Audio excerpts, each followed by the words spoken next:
네, 안녕하십니까. 컨쇼 대표 이우승입니다. 오늘 시즌5 시작 한번 해보도록 하겠습니다. 그 전에 앞서서 우리 회원님들 그리고 학부모님들에게 말씀드리고 싶은 부분이 약간 있는데요. 일단은 너무 감사하다는 말씀을 전해드리고 싶었습니다. 저희 컨쇼가 요즘 많이 힘들었었는데, 저희 컨쇼를 다시 살린 것들은 부모님들의 댓글, 그리고 어머니, 그리고 우리 회원님들의 댓글이었습니다. 그리고 직접 담그신 포도주, 그리고 직접 만드신, 직접 말리신 곶감 등 여러 가지 부분에 있어서 부모님들께서 저희를 많이 응원해 주셔서 저희가 다시 살아날 수 있었던 것 같습니다. 시즌5를 시작하고 제가 대표직을 맡게 되었고요. 그러면서 동시에 저희가 부모님들의 의견을 잘 귀담아 들을 수 있도록 두 귀를 열고 고견 주시면, 그리고 의견 주시면 저희가 감사하게 수용하고 또 컨쇼를 다시 한번 살려서 더 많은 변화되는 진학 구조에 대한 그런 부분들이라든지 정보들이라든지 그런 정보들을 또 잘 드릴 수 있도록 노력하는 컨쇼가 되겠습니다. 너무너무 죄송하고, 그리고 부모님들 그리고 학부모님들 너무너무 감사합니다. 정말 감사합니다. 자, 그러면은 이제 2021학년도 대입 준비사항 변화하는 진학구조에 대해서 2021학년도부터 2024학년도까지 한번 알아보는 시간을 가져보도록 하겠습니다. 그럼 지금부터 출발해 보도록 하겠습니다. 일단 교과 활동입니다. 흔히 세특이라고 하죠. 세특 같은 경우는 고등학교 3학년, 고등학교 2학년, 1학년, 그리고 중학교 3학년 때까지 과목당 500자는 기존으로 유지되고 있습니다. 고등학교 3학년 친구들 같은 경우는 세부특기 사항으로 과목당 500자 쓰는 거 동일하고요. 그 다음에 고등학교 2학년과 1학년 친구들 같은 경우에 과목당 500자는 맞습니다. 맞는데 이제 방과 후 활동 같은 경우는 미기재 되니까 그 부분 기억해 두시고요. 방과 후 활동 미기재가 무엇이냐면요. 그 아이들이 할 때 뭐 영어 심화반을 뭐 30시간 수강했어요. 혹은 국어 심화반을 30시간 수강했어요. 요런 한 줄짜리 있지 않습니까? 생활기록부에 보면. 그런 것들이 사라진다라는 점 기억해 두시면 좋겠고요. 중학교 3학년, 2024학년도겠죠? 중학교 3학년 친구들 같은 경우에 과목당 500자 쓰는 거는 동일하고요. 방과 후 활동, 미기재 되는 것도 동일합니다. 하지만 영재 발명교육 미반영, 이렇게 미반영으로 되어 있는 것도 기억해 두시면 좋을 것 같아요. 미기재와 미반영, 그게 그거 아니냐라고 생각하실 수 있을 겁니다. 하지만 조금의 차이가 있다는 점 저와 함께 알아볼게요.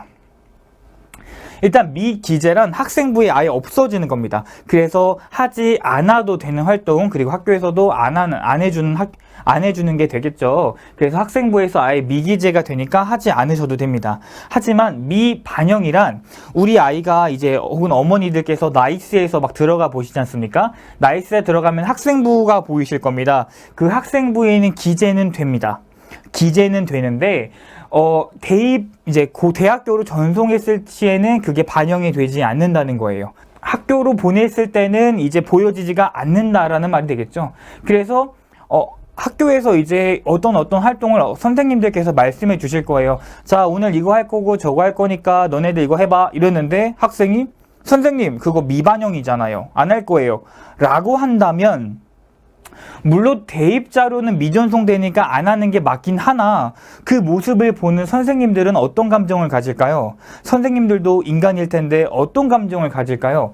미전송한다고, 미반영한다고 쓰지 말자, 하지 말자가 아니에요.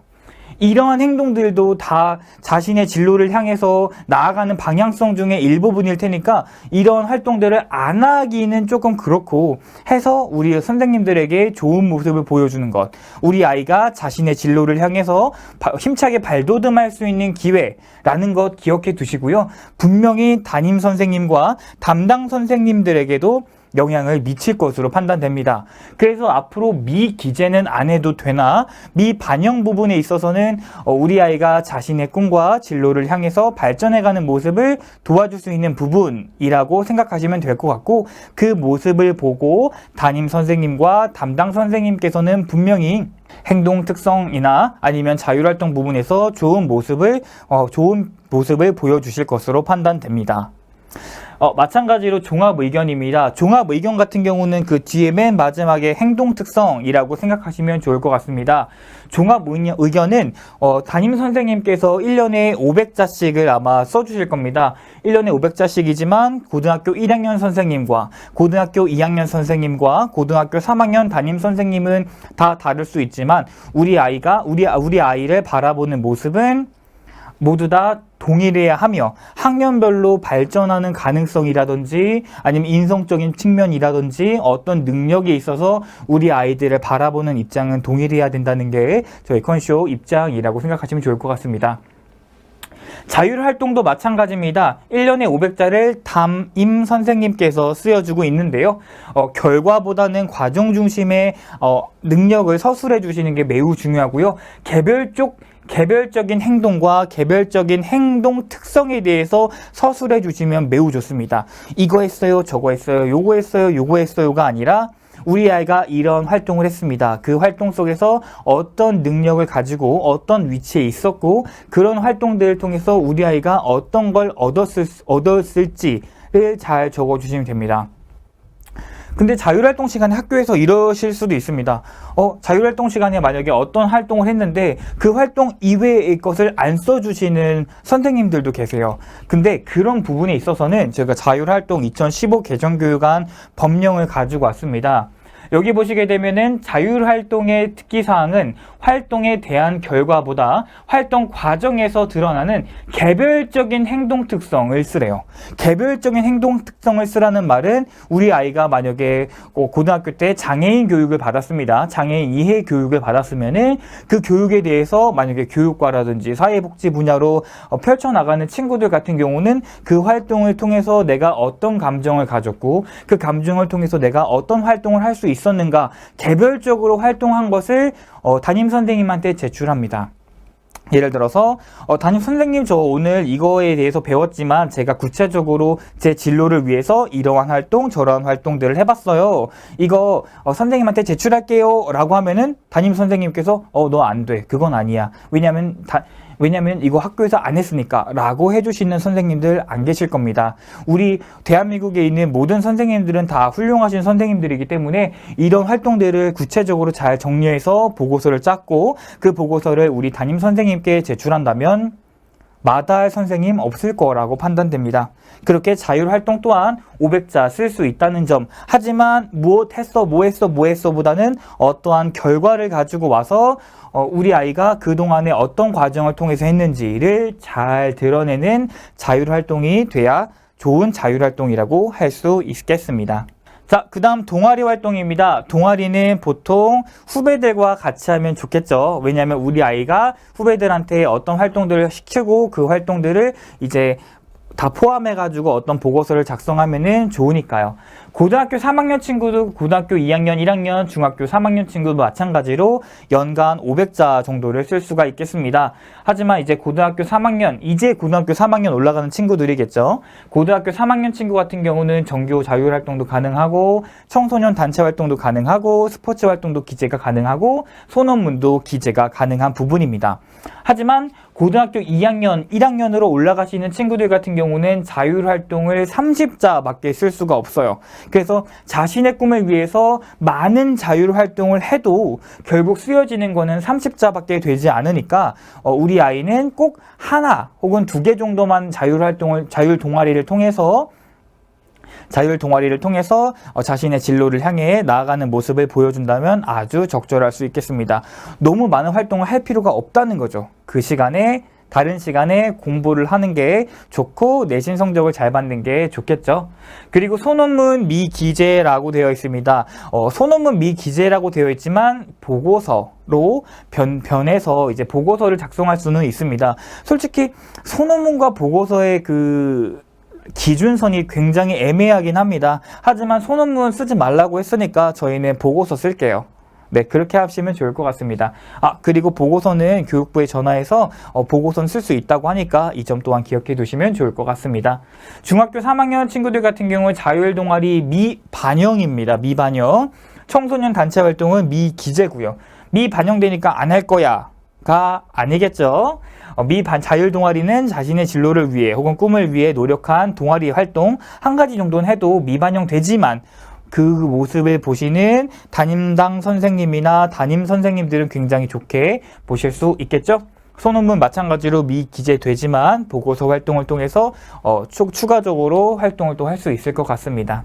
이게 점점 이제 줄어드니까 그 연간 500자 내에 자신의 능력과 동아리 활동에서 어떻게 협력을 했고 그 협력을 통해서 분명히 갈등이 있을 것이고 그 갈등 속에서 나의 어떠한 배려와 리더십을 통해서 극복하였는가 이런 활동들을 하는 게 굉장히 저는 중요하다고 생각이 됩니다. 그리고 그런 활동들을 통해서 또 나중에 우리가 자기소개서나 이제 그런 부분으로 바꿀 수도 있으니까요. 다음은 봉사활동입니다. 봉사활동 같은 경우는 이제 고등학교 3학년 친구는 연간 500자 자동 봉사할 때 그 봉 있지 않습니까? 그 봉사 쪽에서 내가 무엇을 했고 어떤 활동을 했는지 자세하게 기술할 수 있습니다. 그리고 좀 뒤에 생활기록부 가보게 되면은 내가 어떤 활동을 했고 누적 시간이 얼마나 됐고 그 시간에 뭘 했는지 잘 쓸 수 있는데요. 그거는 고3 친구들까지는 가능합니다. 하지만 고등학교 2학년과 고등학교 1학년 친구들 같은 경우에 실적 및 특기사항도 못 씁니다. 그렇기 때문에 교내외 봉사 활동만 실적이 가능합니다. 즉 누적 시간이 얼마나 됐고 어떤 활동을 했는지까지만 쓸 수가 있다는 거죠. 그래서 고등학교 2학년 친구들과 고등학교 1학년 친구들에 있어서 봉사활동을 어떻게 하면은 좋은 평가를 받을 수 있을까라고 한다면 저는 지속성이라고 생각합니다.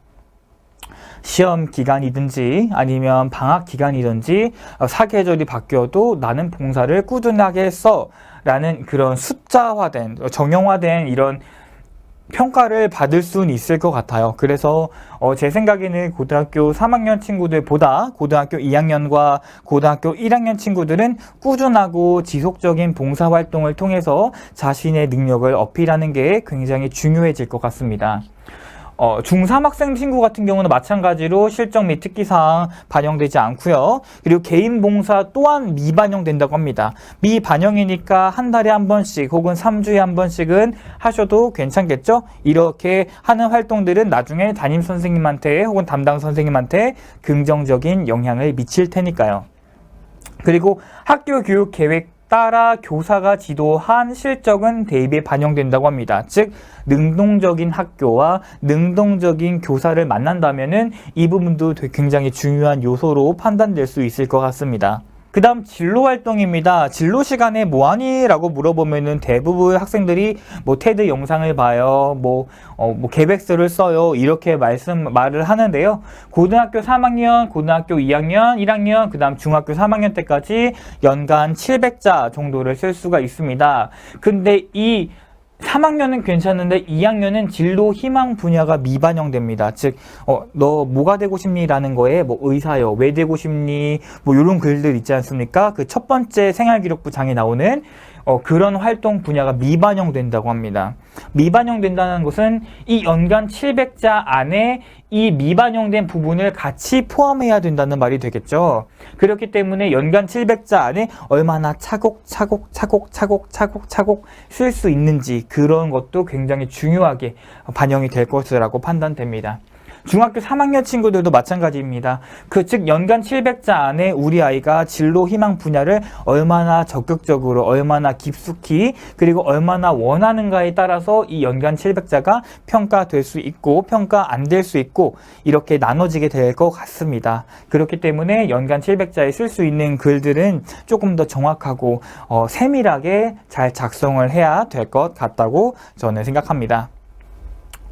그리고 진로 활동 같은 경우는 학교 선생님 또 이러실 수 있어요. 우리 진로 시간에 이런 거 안 했는데 안 쓸 건데? 라고 생각하실 수도 있겠지만 진로 활동 영역의 특기사항란에는 다음과 같은 사항을 구체적으로 입력해야 된대요. 뭐냐면 학생이 수행한 노력과 활동 그리고 학생이 수행한 활동과 결과를 구체적으로 써야 된대요. 마찬가지로 진로활동 시간에 어떤 활동을 했다면 그 활동을 통해서 나의 진로와 나의 꿈을 위해서 우리 아이가 얼마나 노력을 했고 어떤 노력을 했는지 차별화된 노력을 해야겠죠. 그래야지 좋은 평가를 받을 수 있으니까요. 그리고 아까 전에 말씀을 못 드렸는데요. 그 자율활동 시간에 아마 장활동, 반장, 부반장, 뭐 동아리 기장 이런 활동들을 아마 많이 하셨을 겁니다. 근데 동아리 활동에서 자율활동에서 장활동을 한다면 굉장히 긍정적인 점수를 받을 수는 있을 것 같아요. 그러나 우리나라에는 너무나 많은 반장과 부반장이 있죠. 그렇기 때문에 그 모든 반장과 부반장이 같은 리더십을 가지고 있지는 않을 겁니다.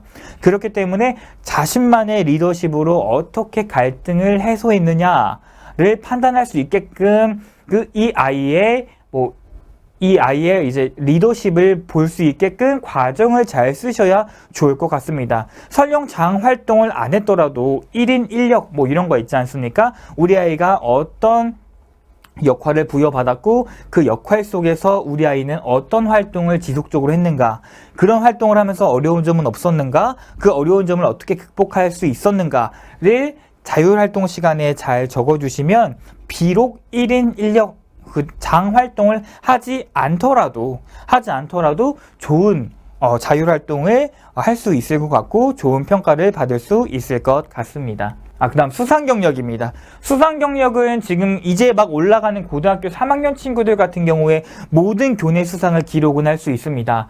하지만 고등학교 2학년과 고등학교 1학년 같은 경우는 학기당 하나, 즉 수시 원서 접수까지 총 5개 정도를 쓸 수가 있을 것 같은데요.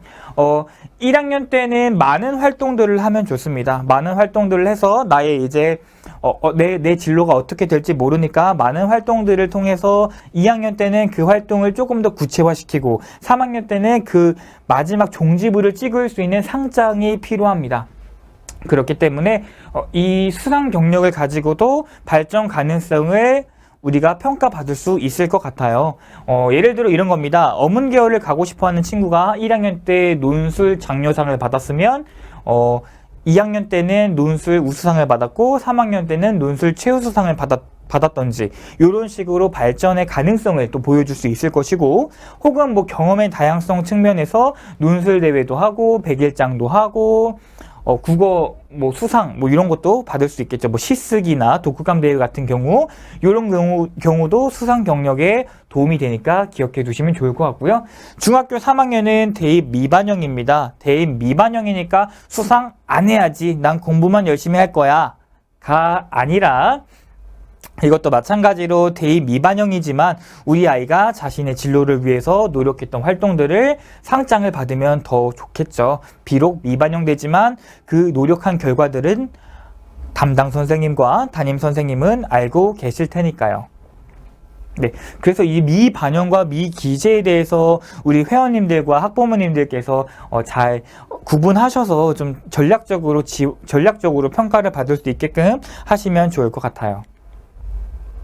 독서 활동도 마찬가지입니다. 고3, 고2, 고1은 도서명과 저자를 이제 쓸 수 있고요. 대입 미반영입니다. 중학교 3학년 친구들 같은 경우는 독서 활동도 1학년 때는 여러 가지 책을 읽었다면 2학년 때는 그걸 자신의 진로와 맞춰서 조금 더 구체화된 활동들을 하면 좋겠고, 그 다음 3학년 때는 조금 더 대학교 레벨 정도의 그런 책을, 서적들을 읽으면 저는 되게 좋을 것 같아요. 네, 그러면 좋을 것 같고, 중3 같은 경우는 대입 미반영이라고 되어 있습니다.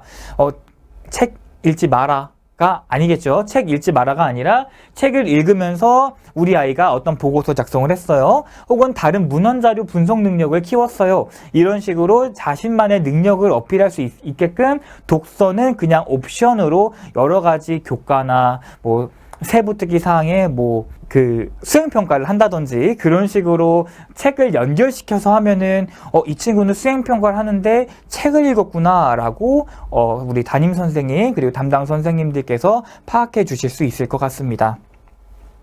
독서는 미반영 되더라도 가장 중요하니까 꼭 기억해 두시면 좋을 것 같아요.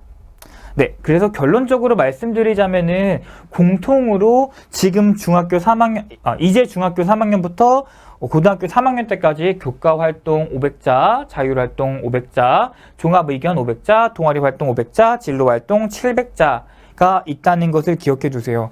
옛날에 비해서 엄청 많이 축소가 되는 부분들이 많이 있습니다. 그럼 우리는 축소가 돼서 와, 쓸 게 없어서 좋다가 아니라 이 500자 내에 평가받을 수 있는 능력들을 잘 적어서 우리 아이가 생활기록부를 쓸 수 있는 학생부 종합전형으로 들어간다면 내신 점수로 문을 뚫고 거기서 경쟁할 수 있는 친구들과 있어야 되니까 교과 활동이라든지 모든 활동들에 있어서 좋게 평가받을 수가 있어야 될 것 같아요. 네, 그리고 또한 2021학년도에는 비교과와 자기소개서와 교사 추천서를 검증을 강화한대요. 정말 네가 했니? 이거 네가 자기소개서 쓴 거 맞아? 교사 추천서 이거 너 선생님한테 괜히 잘 보여서 써준 거 아니야? 그래서 검증을 강화한대요. 어떤 식으로 검증을 강화할까요? 네, 어머님들도 회원님들도 다 생각하신 것만큼 면접을 아마 매우 중요시 볼 겁니다. 비록 면접 비중이 40%, 30%, 50% 이렇게 나눠질 수는 있겠지만 수치적으로만 봤을 때는 그런 표면적인 점수들일 뿐이지 검증을 강화한다는 말은 면접을 엄청나게 심도 있게 보겠다. 정말 네가 한 거 맞니? 라고 물어본다는 거죠. 게다가 2022학년도와 2023학년도, 2024학년도 같은 경우는 아예 교사 추천서가 폐지가 된다고 합니다. 그리고 자기소개서 또한 폐지가 되고요. 자기소개서는 연결이 되지 않는 생활기록부의 각 요소를 연결시켜주는 역할을 하는 게 저는 자기소개서라고 생각을 해요.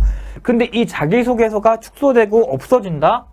라고 한다면 그런 연결고리들은 우리는 어디서 말해야 될까요? 면접, 구술면접이나 종합면접에서 검증을 강화받을 수밖에 없겠죠. 그렇기 때문에 면접과 생활기록부가 더더욱 중요시하게 되는 겁니다. 2022학년도, 2023학년도도 글자 수가 축소되고 수능이 늘어난다는 점 기억해 두시면 좋을 것 같습니다. 2024학년도도 마찬가지인데 2024학년도 같은 경우는 요번에 또 정권이 어떻게 바뀌느냐에 따라 또 달라질 수도 있으니까 일단은 이거는 이렇다 이렇게 발표가 나와 있다 정도로만 기억해 두시면 좋을 것 같습니다. 결론적으로 말씀을 드릴게요. 결론적으로는 생활기록부가 아마 많이 축소가 될 겁니다. 생활기록부가 많이 축소되면은 더더욱 그 좁아진 생활기록부 내에 우리 아이가 다른 친구보다 더 좋게 평가받을 수 있도록 잘 써야겠죠. 쓸데없는 말 쓰지 않아야겠죠. 복사 떠지면 안 되겠죠. 그래서 정밀한 생활기록부 관리가 굉장히 중요합니다. 그 다음에 그 정밀한 생활기록부를 가지고 정말 네가 했니? 라고 물어본다잖아요. 아이고. 이렇게 비교과 검증을 강화한대잖아요. 그렇게 봤을 때는 저는 이 비교과와 자소서 추천서 검증 강화한다는 말을 고난도 면접 질문을 할 거다. 그리고 너가 정말 거기서 뭐가 힘들었니? 넌 어떻게 극복했니? 너 왜 극복했던 경험은 뭔데? 나한테 굉장히 구체적으로 한번 말해볼래? 네가 고등학교 때 어떻게 생활했는지 라고 물어볼 것 같습니다. 그렇기 때문에 정말 우리가 활동을 하고 그 활동을 통해서 어떤 점이 어려웠고 힘들었는지 그때그때 잘 적어 놓으셔야 될 것 같아요. 독서록도 물론 마찬가지겠고요.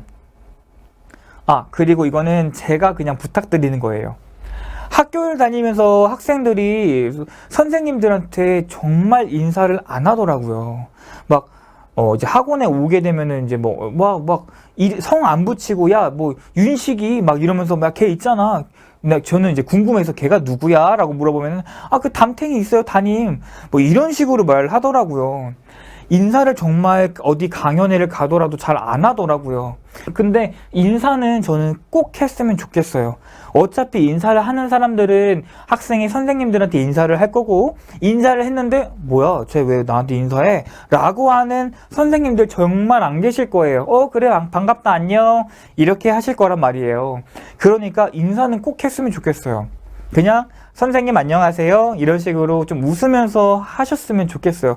우리 아이들 그런 거 습관화 들이면 생활기록부를 써주시는 사람한테 그렇게 인사를 하면은 좋은 긍정적인 평가가 되지 않을까 싶어요. 두 번째는 인상입니다. 제가 인사만 시켰다고 해가지고 얼굴에 찡그리고 선생님 안녕하세요 네, 안녕하세요. 이렇게 하는 게 아니라 웃으면서 선생님한테 공수하면서 이제 뭐 공수까지는 아니더라도 뭐 선생님 안녕하세요 이런 식으로 웃으면서 좀 했으면 좋겠어요. 아, 그리고 여기 광대 있지 않습니까? 이 광대를 조금 이렇게 올리게 되면 살이 접히는데 이게 광대를 조금 올리게 되면은 뇌에 미주신경이 깨어 있다고 해요. 그래서 이제 미주신경이 깨어 있으면은 긍정적인 에너지를 막 분비하고 그 감정들은 분명히 선생님들에게 전달될 거예요. 그렇기 때문에 웃으면서 인사를 하는 게 저는 가장 중요하다고 생각합니다. 그래서 저는 인사와 인상을 잘하면 인생이 바뀐다고 생각해요. 네, 그렇게 우리 아이들에게 또 지도해 주셨으면 좋겠습니다. 자, 일단 생활기록부가 더 중요해지는 것은 기정사실화 되었습니다. 그렇다면 우리가 준비해야 될 것은 면접이겠죠, 면접. 그렇기 때문에 다음 라이브 시간대, 저 라이브 시간대는 우리 아이 면접신 만들기를 한번 도전해 볼까 합니다. 면접 구술시험 준비하는 팁, 그리고 우리 회원님들과 부모님들 그리고 학생들이 원하는 이제 주요 대학에 대한 학생부 종합전형 면접의 기준 그리고 방법에 대해서 말씀드릴 거고요. 그리고 우리 아이 생활기록부를 가지고 굳이 컨설팅을 받지 않아도 어떻게 면접 질문을 만들 수 있을까? 어떻게 예상 질문을 만들 수 있을까에 대한 팁. 한 생활기록부에 한 100개 정도의 질문을 낼 수 있어요. 그러니까 예상문제 만들기 팁도 우리 아이와 함께 집에 가셔서 하셔도 좋고요. 고등학교 1학년 생활기록부가 마감된 친구라면은 고등학교 생활기록부 1학년 걸 가지고 예상문제 만들기 팁에 대해서 연습을 해보시면 더 좋을 것 같습니다. 그리고 이렇게 비언어적인 평가 요소 충족하기라고 있는데요. 이런 거 같은 경우는 이제 막 들어오면 이제 안녕하십니까? 이렇게 웃으면서 말하거나 자리에 앉거나 뭐 이런 비언어적인 활동들 이런 것들을 평가 요소를 체킹 해가지고 어떻게 하면 좋을지에 대해서 다음 시간에 한번 이야기해 볼까 합니다. 그리고 저만 이제 이렇게 오게 되면은 조금 학부모님들이나 회원님들께서 섭섭하실 것 같아서 제가 저희 익숙한 얼굴 서영진 컨설턴트를 한번 모실까 합니다. 잠시만 기다리시면은 저희가 이제 후딱후딱 모시고 이제 오도록 하겠습니다. 어머니 그리고 아버지 그리고 우리 학생들 잠시만 기다려 주세요.